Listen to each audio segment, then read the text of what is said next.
دیکھیں، جب میں پہلے دن چچا سے دعا زہرا کے جب میں گھر پہ گیا وہاں رپورٹنگ کے لیے، تو کافی ایک تو وہ ملیر کا علاقہ تھا، اور پھاٹک کراس کرنے کے بعد ایک کافی دشواری کا سامنا ہوا مجھے، ایک تو ان کو گھر ڈھونڈنے کے لیے، کیونکہ ان کا گھر جو ہے وہ مارکیٹ کے ایک کونے میں بنا ہوا تھا۔ علی مہدی ایڈوکیٹ کے نام سے ان کا گھر کے گیٹ کے باہر ایک تختی لگی ہوئی تھی، اور وہاں جا کے میں نے نوک کیا، اور نوک کرنے کے بعد جو صاحب آئے انہوں نے اپنی شناخت کروانے کے بجائے اپنے آپ کو دعا کا چچا کہا کہ میں ان کا چچا ہوں۔ اور دعا کے حوالے سے جب میں نے ان سے کہا کہ آپ مائک پر بات کر لیں کہ آیا کہ اس کے ساتھ ہوا کیا ہے، وہ اسکول سے آنے کے بعد وہ کہیں چلے گئی، گھر کا کیا ماحول تھا، اور اس جو سوالات بنتے تھے، کیونکہ ان کی جانب سے جو کیس رجسٹر کیا گیا تھا وہ ایک اغوا کا کیس تھا، جو الفلاح تھانے میں درج کیا گیا تھا۔ میں نے جب ان سے بات کرنی چاہی تو ان کی جانب سے کہا گیا کہ ہم پولیس کو پہلے ایک موقع دینا چاہتے ہیں، اور موقع دینے کے بعد جو ہے ہم دیکھیں گے کہ پولیس آیا کہ اس پہ کس طرح کام کرتی ہے۔ اگر پولیس کامیاب نہیں ہوئی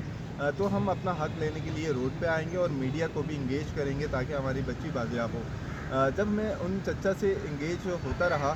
تو میں نے ان کو دعا کے حوالے سے تھوڑا سا جاننا چاہا کہ اس کی لائف اسٹائل کیسی تھی، گھر میں وہ ڈسٹرب تھی یا اغوا اگر ہوئی ہے تو آپ کو کسی پہ شک ہے، تو ان کی جانب سے یہ کہا گیا کہ ہمیں کسی پہ شک نہیں ہے، اور دعا ایک معصوم سی ایک بچی تھی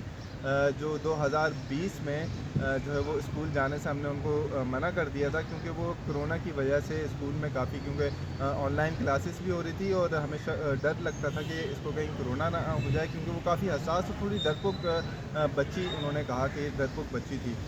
یہ بھی کہا ساتھ ساتھ کہ وہ گلی میں ایک سے دو گھر پہ وہ جاتی تھی، اس کے علاوہ وہ کہیں باہر بھی نہیں جاتی تھی، اور اگر گلی سے باہر بھی جاتی تھی تو وہ کسی نہ کسی شخص کو، گھر کے فرد کو لے کر اپنے ساتھ وہاں سے جاتی تھی۔ یہ باتیں کی دعا کے حوالے سے۔ اس کے بعد میں نے ان سے پوچھا کہ ان کے پاس ایک ٹیبلٹ تھا، تو انہوں نے کہا کہ ٹیبلٹ اس کے پاس ضرور تھا لیکن وہ وداؤٹ سم تھا، اور دعا اور ٹیبلٹ کے علاوہ اس گھر سے کوئی بھی چیز غائب نہیں تھی۔ یہ بات میری ان کی چچا سے ہوئی، اور جب ان سے ملاقات ہوئی تو میں وہاں سے روانہ ہوا، اور جب میں روانہ ہوا تو گھر میں گلی کے اندر علاقے میں کچھ ایسے لوگ ہوتے ہیں جن کو جو ہے کوئی کام نہیں ہوتا ہے، اور وہ زیادہ تر کسی نہ کسی ٹو میں لگے رہتے ہیں، تو ایسے لوگوں کو میں نے ڈھونڈا وہاں پر، ان سے پوچھا کہ اس گھر کے اندر اور بچے ہیں یا کوئی اور ہے، تو ان کی جانب سے کہا گیا، علاقہ مکین کی جانب سے، ہاں ان کے گھر پہ اور بھی بچے ہیں جو اسکول جاتے ہیں اور ابھی بھی جا رہے ہیں، اور دعا کا اسکول نہ جانا اور ان کے گھر میں دیگر بچوں کا جانا ایک سوالیہ نشان تھا۔ تو یہ چیزیں ابہام پیدا کر رہی تھی رپورٹنگ کے دوران میرے، کہ آیا کہ جب وہ ڈرپوک بچی تھی